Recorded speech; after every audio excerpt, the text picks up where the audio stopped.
You're in zero visibility.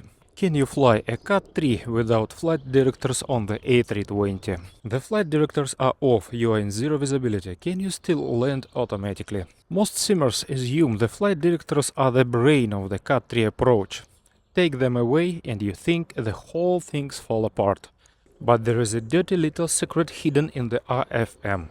And by the end of this shot, you will know exactly what Airbus actually approves and why it changes how it set up in Flight Simulator Autoland. First, what does the A320 actually need for the CAT III approach? You need the autopilot, you need auto thrust, and you need the right configuration, either config full or config 3.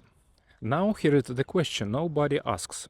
Do you also need the flight directors on? The answer from the Airbus IFM is no.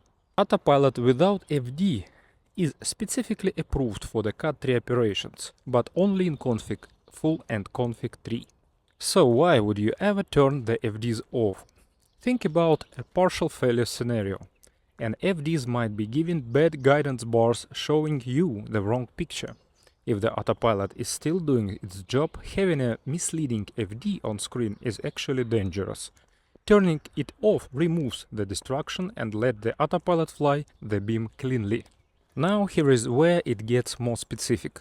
CAT III dual means both autopilots engaged with auto thrust in selected or managed speed. The system is fail operational. If one autopilot fails below the alert height of 100 feet, the other keeps flying. No missed approach required. CAT III single means at least one autopilot in approach mode. The system is fail passive, one failure and the autopilot disconnects cleanly.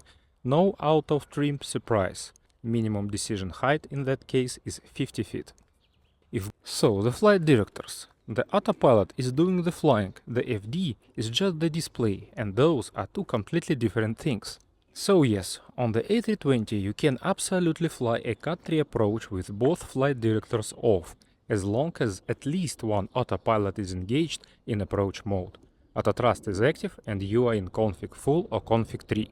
For you simmers, this means if an FD failure pops up in the flight simulator before your 0-0 approach, you don't automatically go missed. Check the autopilot, check the configuration. If both are good, you are legal to continue. That's a real world logic. Now go fly it.